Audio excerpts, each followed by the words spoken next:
Welcome. I'm Cheryl Mitchell, the president of the Early Care and Learning Partnership. And we have been working with Building Bright Futures for the past few years to really highlight issues of great importance to the early childhood community, especially in Addison County, but also throughout the state. I'm very grateful to Darla Senecal for producing this show, Growing Bright Futures, which you can find in the archives of Middlebury Community Television as well as Building Bright Futures. And I'm thrilled to have two wonderful guests here today, both Middlebury College students, who are here not just as guests, but they've also been doing incredible work for the Early Care and Learning Partnership as interns this summer. So Margeaux Eller and Olvia Kilbourn are here with us today.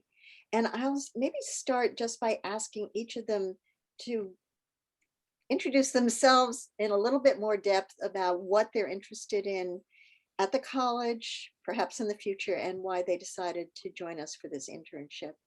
So Margeaux, would you be willing to start? Yes, thank you. Thank you for having me. Like Cheryl said, my name is Margeaux Eller. I'm a rising sophomore at Middlebury. Just a little bit about me. I'm a neuroscience major on the pre-med track with a global health minor. And on campus, I'm involved in a few organizations.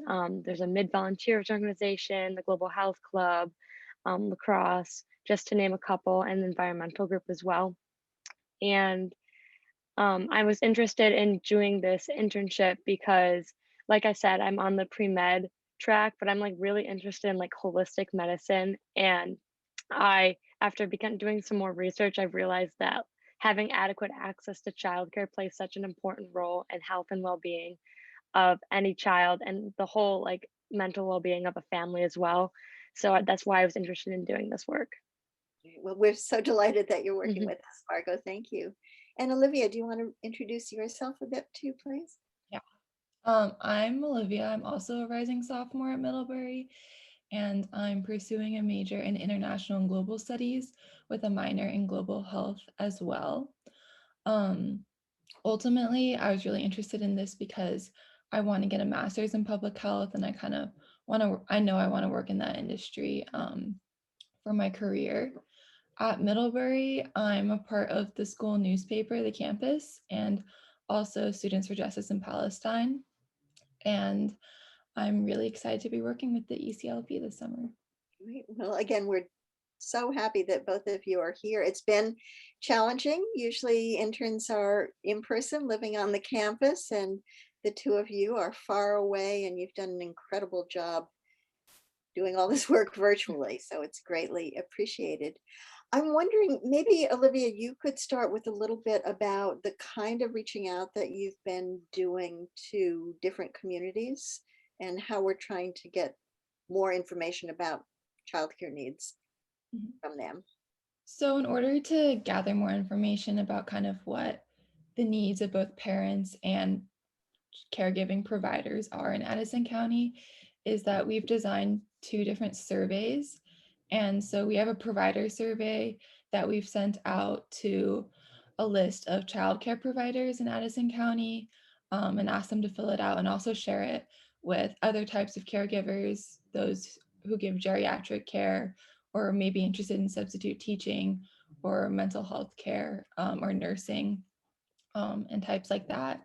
And then currently we're trying to send out a parent survey and gather responses from parents to see what kind of care they need, whether that's like swing shift care or care that's closer to their home.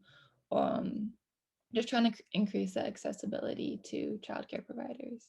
Right. So the core of what we've been doing are these surveys, but you all have been doing other things as well. And I'm wondering, Margeaux, if you could talk a little bit about putting together some background information for the college courses that are going on, writing articles for the paper, some of the other parts of the internship that you've been involved in.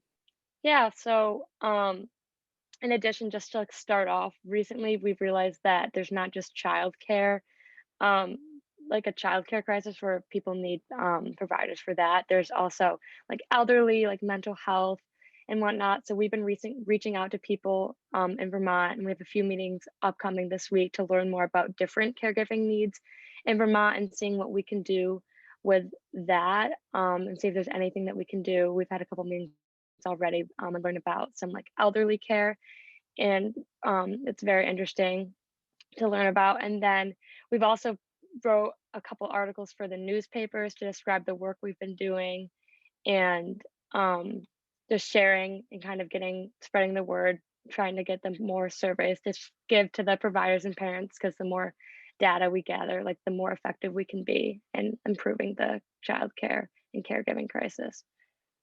So I'm wondering if either of you, I know we've gotten quite a few surveys back from providers.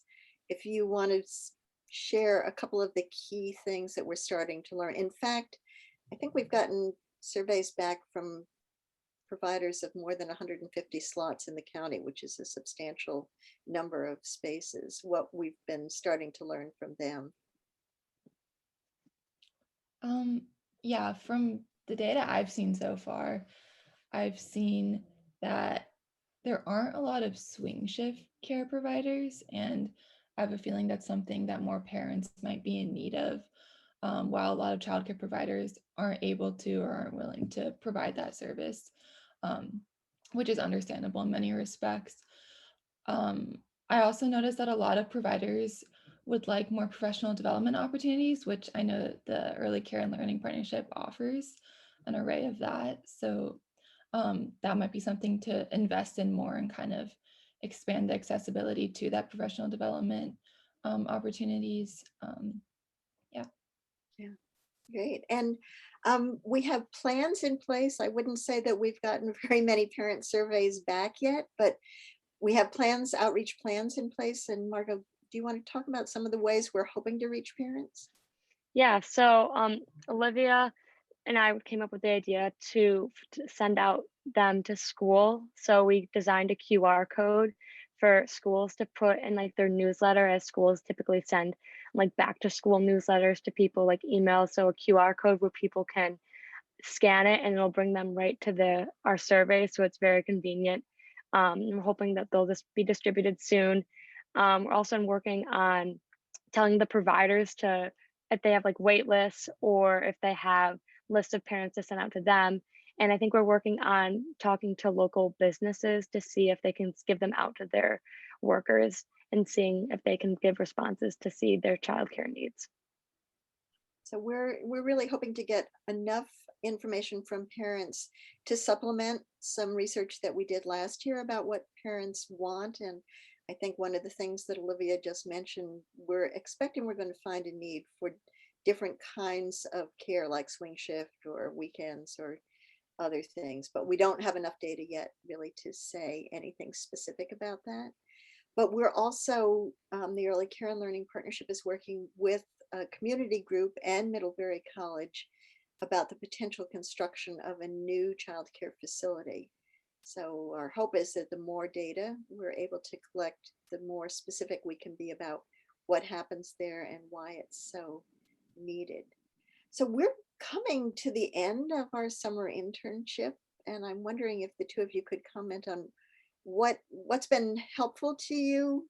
I can tell everybody why you've been so helpful to the Early Care and Learning Partnership, but whether you've learned anything personal from doing this. Maybe I'll Yeah, ask you to start. I'll start. So this internship really opened my eyes to the caregiving needs that are all like throughout Vermont and in Addison County. And I'm realizing that if it's going on here, there's definitely a childcare like shortage everywhere. And I guess it's to show me that there needs to be more resources to help give providers more professional development and expand the providers, because childcare is such an important thing, because if parents work, then they need somewhere to put their kids.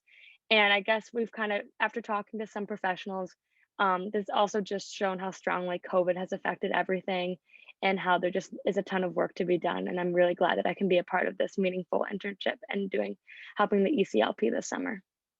Thanks. And how about for you, Olivia? Yeah. For me, I've really appreciated this opportunity to kind of set my foot in public health work and make connections and meet people, even if it's via Zoom, in the industry, just to hear about what kind of work they're doing. And I know initially I came into this internship kind of focused on the childcare aspect. I really love working with children, as I've explained to Cheryl before, but I've also had experience working with elderly, and it's been interesting to hear about geriatrics, and kind of how all these different types of caregiving intersect with each other. And like with substitute teaching, that's something I never would have thought of. But now I can see how important that is, especially with the schools and their relationship to like after school caregiving and all of that. So it's been just very interesting, to kind of familiarize myself with individuals, but also just kind of how this part of public health sector is working in Vermont. Right. Well, we have been so grateful to both of you to be undertaking this virtually. After we're off the screen, Darla's going to show the contact information for both of you, so people are welcome to reach out. I hope that's okay with you, especially if anybody who's listening has ideas about more ways we can reach parents. The link to the survey will come up on the screen, and either Margeaux or Olivia can send that link to you. They can send, I had never even heard of QR codes. I mean, I had seen them, but I didn't know what they were. That was a brilliant new idea to send those out in the school newsletters. And if you are from some other nonprofit and you're watching and you have an issue that you would like to get out to the public, we really encourage you to reach out to Middlebury Community Television. They do a great job of helping everybody through these kinds of public service programs to get information out to the community. So thank you, Olivia, and thank you, Margeaux, so much for all the work you're doing this summer, and especially for taking the time this morning to be on the show. Thank you.